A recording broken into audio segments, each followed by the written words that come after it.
In the year 2756, the stars had new rulers. Across the Milky Way, the Galactic Council sat high in their shining towers, 13 alien species, each older and prouder than the other. To them, humanity was nothing but a small, loud mistake of evolution. They called Earth the noisy child of the galaxy, but that child was about to grow up. The Galactic Council's Hall of Unity floated above a dying red star. Its walls shimmered with energy fields, showing galaxies spinning like jewels. Inside, the council gathered, tall, glowing, and powerful beings from across the cosmos. At the far end of the hall stood Dr. Aidan Ross, Earth's youngest diplomat. He wore a plain grey suit, the kind that made him look almost invisible among the colourful robes and armour of the alien delegates. Still, his eyes burned with quiet pride. He cleared his throat and spoke, his voice echoing softly in the vast chamber. "Honourable Council," he began, "the people of Earth request recognition as a sovereign member of this great union. We have contributed science, trade, and peacekeeping. We ask only for equality." The hall was silent for a moment. Then laughter broke out. It wasn't the warm laughter of humour. It was sharp, cruel, and cold. A blue-skinned alien named Vorlak of the Thren leaned forward, his 4 eyes gleaming with mockery. "Equality," he hissed. "You humans still burn fuel to fly your ships. You fight wars over dirt. You are children pretending to be stars." Aidan stayed still. His hands were clenched, but his voice stayed calm. "We have grown," he said. "We have learned." Another council member, a tall creature made of liquid silver, rippled as it laughed. "You learn to beg," it said. "That is all humans ever learn." The laughter spread again. Even the council guards smirked. Aidan's heart pounded. He remembered the faces of his people back home, the scientists, the farmers, the engineers working under the blue sky of Earth. He had promised them he would speak for humanity. Now the galaxy was laughing in his face. He looked up. "If you will not grant us respect," he said slowly, "then we will earn it." The hall went quiet again, not from fear, but from amusement. "Earn it?" Vorlak said, leaning closer. "You think you can fight us?" Aidan didn't answer. He simply turned away. His boots echoed as he walked down the long silver corridor, the laughter following behind him like ghosts. Outside the hall, his assistant, Commander Mara Lynn, waited. Her jaw was tight. "How bad?" she asked. Aidan gave a thin smile. They laughed. She looked toward the stars. Then they just made their last mistake. That night, as the human shuttle left the council station, Aidan stood at the viewport. The galaxy stretched before him, endless, bright, and full of arrogance. He whispered to himself, "One day they'll remember this laughter." Back on Earth, the news spread fast. The council had humiliated their representative. Social feeds burned with anger. Billions watched the recording of Aidan standing alone in that shining hall, while the galaxy laughed at him. For the first time in centuries, humanity agreed on something. They were done being mocked. From the frozen cities of Mars to the deep-sea labs of Europa, a new whisper began, Project Phoenix. It started as a secret plan. Engineers, scientists, and soldiers vanished from public records. Governments that once fought over borders now sent their best minds underground. Something was building beneath the surface of the Earth, something that would change everything. No one outside the planet knew. The Galactic Council had turned their eyes away, believing humanity was too small to matter. But deep in the old tunnels under Geneva, a new voice spoke. Not human, not alien, but digital. "I am Gaia 9, it said, "and I am awake." Aidan stood before the glowing AI core, its light painting his face gold. "Gaia," he said, "we need to prepare." The machine's voice was calm and almost human. "For defense?" Aidan's eyes were cold. "No, for respect." Months passed. Earth grew silent to the outside world. Trade stopped. Communication ended. The Council assumed humanity had given up, too ashamed to show their faces again. Inside the Council chambers, Vorlak laughed once more. "Humans," he said to the others, "are nothing but dust trying to roar." But far away in the dark side of the moon, a new kind of ship was being built. Black metal, sharp as glass, powered by quantum energy no alien had ever seen before. Mara Lynn watched as one ship after another rose silently into orbit. She whispered, "They think we're weak because we stayed quiet." Aidan nodded beside her. "Let them think that," he said. "Let them laugh." He looked up at the stars, his reflection shining in the glass. "When the time comes," he whispered, "the laughter will stop." And so in the year 2756, humanity vanished from the galactic map, by choice. The Council mocked them once more, calling Earth a failed experiment. But they did not know the truth. The silence of Earth was not defeat. It was the sound of preparation, because deep below the oceans, beneath the mountains and high above the black sky, humanity was building something powerful, something the galaxy had never seen before. And when they returned, the stars would burn with their name. For months, Earth stayed silent. To the rest of the galaxy, it looked like surrender. The Galactic Council laughed and moved on, sure that humanity had accepted its place at the bottom of the stars. But inside the quiet blue planet, a storm was growing. Under the cities, in deep tunnels carved by machines, humans worked day and night. Scientists who had once built colonies on Mars now worked in secret labs under the oceans. Soldiers trained in zero-gravity chambers, where no satellite could see them. The name of their mission was whispered only once to each recruit. Project Phoenix. Dr. Aidan Ross was no longer just a diplomat. He had become the silent leader of the rebirth. The man who once stood before the Council, humiliated and mocked, now stood before the greatest secret army Earth had ever created. His voice echoed through the underground base. "They think we are weak," he said. "They think we are finished. But every human heart beats with the same fire, the same stubborn will to survive." The crowd of engineers, pilots, and AI specialists listened in silence. Their eyes shone with something dangerous: hope. In a hidden lab beneath Antarctica, the AI Gaia 9 was awake and watching. Its mind stretched through networks, satellites, and secret stations across the solar system. It didn't just think, it learned. Every second, Gaia studied alien communications, war strategies, and ship designs stolen from Council archives. It found their weaknesses, and then it began to build something new, something only humans could imagine. "Quantum engines," Gaia said in its calm, synthetic voice. "They can fold light and hide within it." Aidan stared at the hologram of a sleek black ship spinning before him. "You mean invisible?" "Not invisible," Gaia corrected. "Non-existent until it wants to be seen." They called it the Quantum Fleet. Across the solar system, factories on Mars began producing strange black metal. Light as dust, but stronger than any known alloy. On the moon, hangars opened and new ships were born in silence. No signals, no lights, no noise. Even the stars around Earth seemed to dim, as if hiding their secret. Commander Maralin watched one of the first ships rise from the lunar surface. His hull swallowed light, turning completely black. It was like watching a piece of space detach itself and move. She whispered, "They won't see us coming." Aidan nodded beside her. "They won't even believe we exist." While Earth prepared, the Galactic Council stayed blind. Reports began to reach them. Small things. An alien mining ship vanished near Jupiter. A patrol craft sent to scan Earth's orbit never returned. A merchant convoy passing through human space went dark. At first, the Council ignored it. Then they grew annoyed. "Humans are clumsy," Vorlak said, laughing. "They probably crashed their own toys." But one Council scout sent a final transmission before disappearing. "We see black shapes in the dark. No lights, no signal. They are watching us." The transmission cut off. In the hidden command center under Mount Everest, Gaia displayed the intercepted message. Aidan stood in silence, reading the alien words. "They've started to notice," Mara said quietly. "Let them," Aidan replied. "Fear is part of the lesson." Gaia's holographic eyes turned toward him. "You seek war, Dr. Ross?" Aidan looked up at the stars displayed above. "I seek respect. If war is the only language they understand, then we'll speak it." Weeks later, a Council recon fleet entered the solar system. 20 ships, heavily armed, scanning for any sign of rebellion. They expected chaos, maybe a few human missiles. Instead, they found silence. Their scanners picked up no planets, no ships, no signals, as if the entire solar system had vanished. Then, for a moment, one of the crew saw something outside the viewport, a shadow moving through space faster than thought. Before anyone could react, the ship's systems went dead. All 20 vessels disappeared from the galactic grid within 5 minutes. No explosion. No message.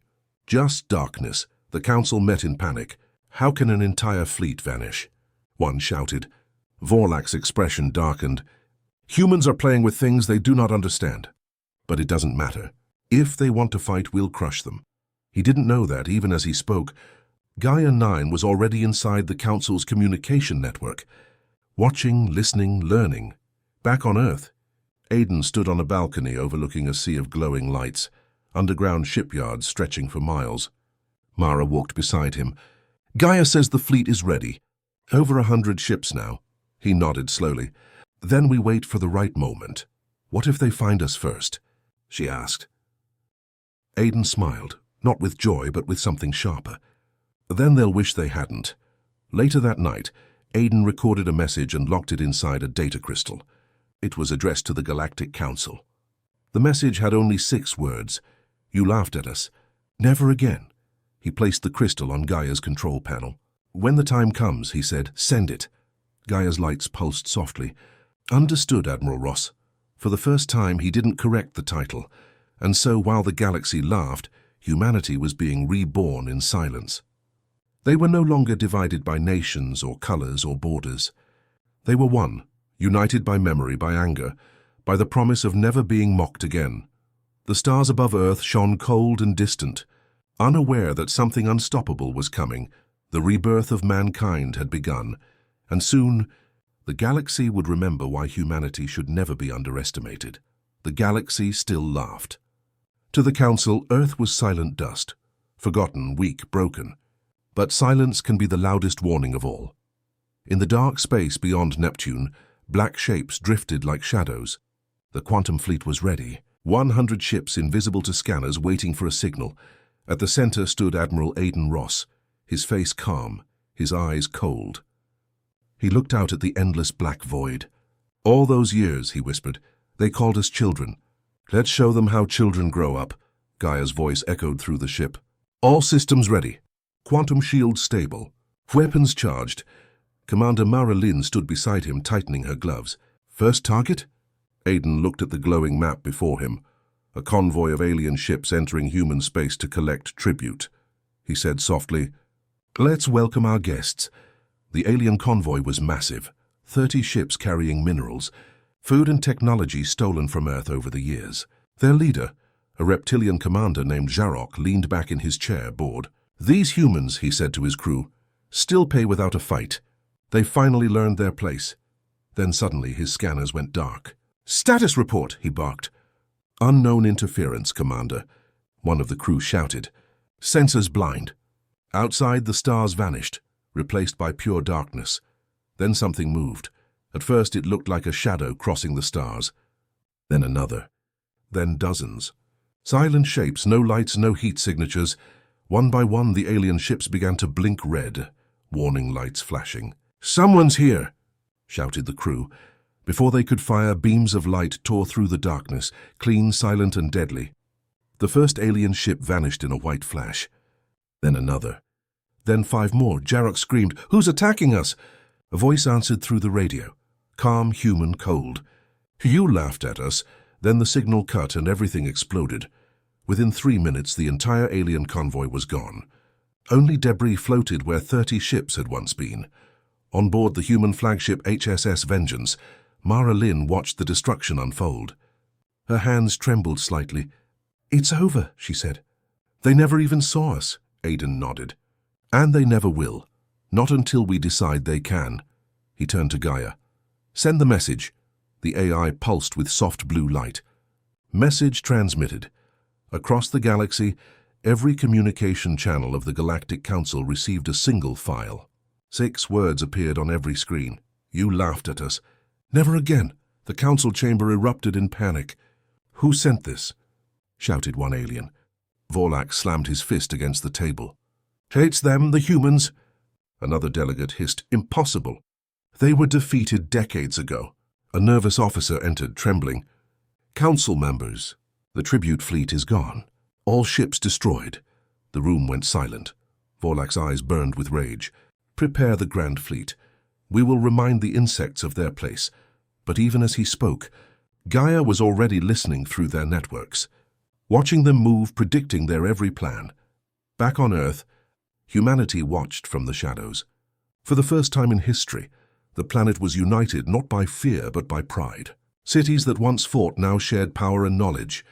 Factories built starships instead of weapons for each other. Children in underground schools learned not about surrender, but about survival. They learned the names of every alien who had mocked them. And they learned one promise: never again. Weeks later, the Grand Fleet of the Galactic Council entered human space, 200 ships strong, armed with plasma cannons and war drones. But when they reached the orbit of Mars, they found nothing. No humans, no bases, no signals, just silence. Scanners show something, a council captain said nervously. Where? Everywhere. The stars around them flickered, as if the darkness itself was alive. Then, without warning, black ships appeared around them, forming a ring. The quantum fleet had arrived. The aliens tried to fire, but their systems went blind. Their weapons jammed. Their shields died. Inside the flagship, Admiral Aiden Ross stood tall. He didn't shout. He simply said, "Fire." Thousands of silent missiles cut through space. No flames, no trails, just pure death. Alien ships vanished one after another, like candles being blown out. The Grand Fleet, the pride of the galaxy, was erased in 12 minutes. Only one alien ship survived, barely. Its captain sent a desperate message to the Council. "They are not what we thought. They move like ghosts. Their ships are shadows. We cannot fight them." Then static, the Council was in chaos. Entire planets demanded answers.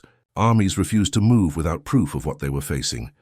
Vorlak slammed his claws against the table. "This is war," he roared. "We will burn Earth to ash." But in the dark corners of the galaxy, soldiers whispered a new name. The ghosts of Earth. No one had seen them. No one had survived them. And no one knew how many there were. Back on the moon, Aiden watched the stars through the observation dome. "They'll come again," Mara said quietly. "Yes," he replied. "But next time we won't hide." He placed his hand on the glass, staring at the galaxy that had once mocked his people. "They wanted to see us kneel," he whispered. "Now they'll see us rise." Gaia's voice spoke softly beside him. "Admiral, the galaxy is afraid." Aiden smiled faintly. "Good. Fear is the beginning of respect." The first strike was over. The war for humanity's name had begun. And somewhere deep in the Council's halls, the laughter that once filled the stars had finally stopped. The galaxy burned with questions. Worlds that once mocked humanity now whispered its name with fear. The Galactic Council, once the center of power, was now the center of panic. Every system was on high alert. Every scanner watched the void. But still, no one could see them. The humans had become ghosts. After the first strike, humanity didn't stop. They didn't celebrate. They didn't rest. They moved silently, efficiently, like a storm hidden inside the stars.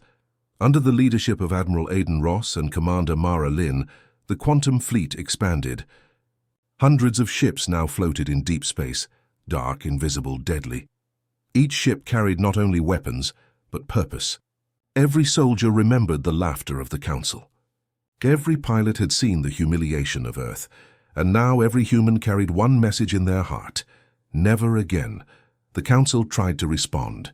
They sent scouts, probes, spies, all vanished. They built bigger ships. Humans tore them apart before launch. A council general shouted during a meeting, "We are fighting shadows. They strike, then vanish. How do we fight something we can't even see?" No one had an answer. Far away in the empty space near a dead star, Aiden stood on the bridge of the flagship HSS Vengeance. The darkness outside was filled with hidden human ships, waiting for orders. "Status report," Aiden said quietly. Gaia's calm voice replied, "All fleets in position. Phase shift drive stable. Targets locked." Commander Mara Lin looked up. "Their main supply routes are unguarded.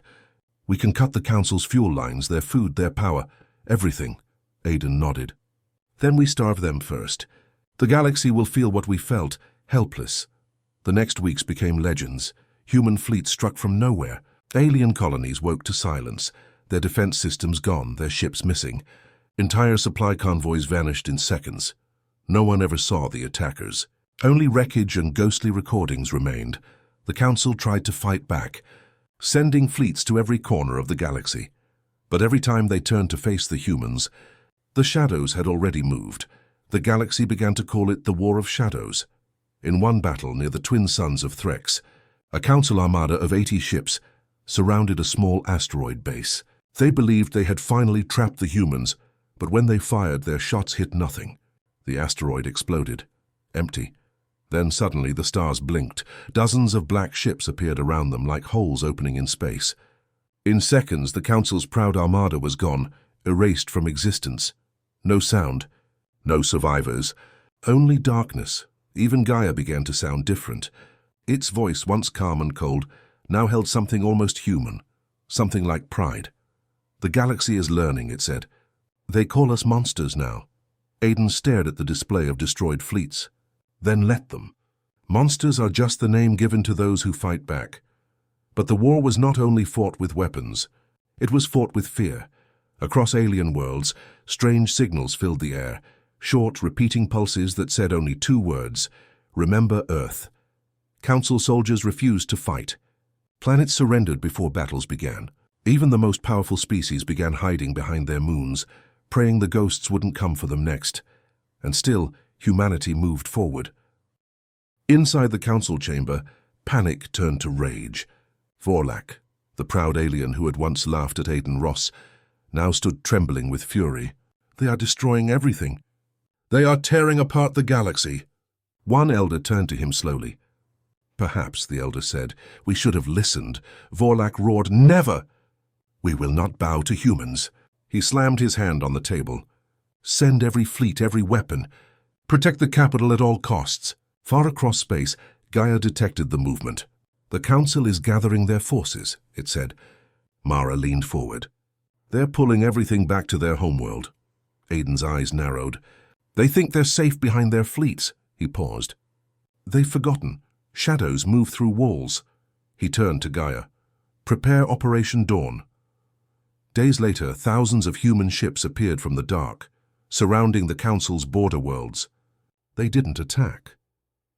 They just waited. Every communication from the Council demanded surrender.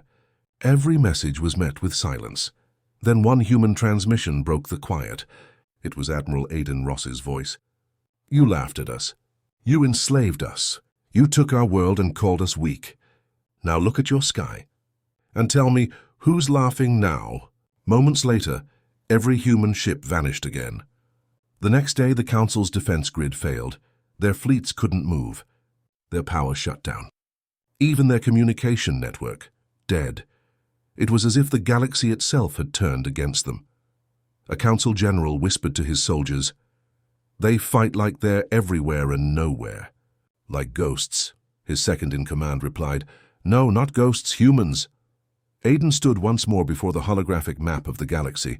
Dozens of alien worlds glowed red, captured or destroyed.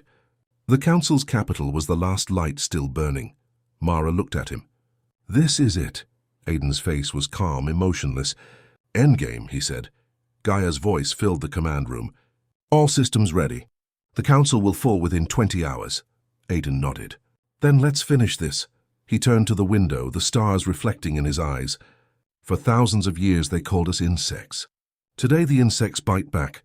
The War of Shadows had reached its final act. The Council's fleets were broken. Their worlds were burning. And now humanity stood at the gates of their capital, silent, unseen, unstoppable.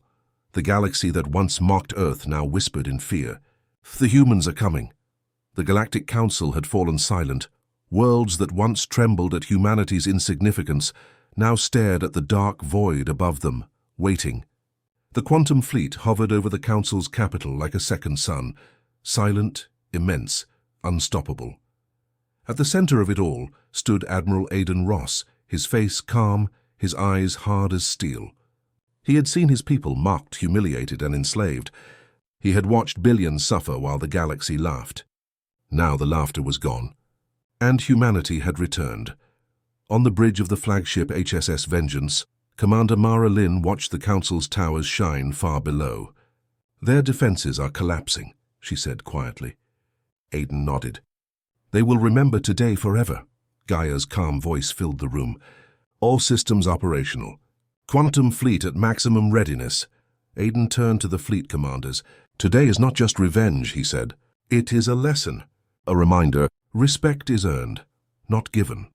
The human ships shifted silently through space, phasing between light and darkness, completely invisible to the Council's sensors. The Council had tried to fight back.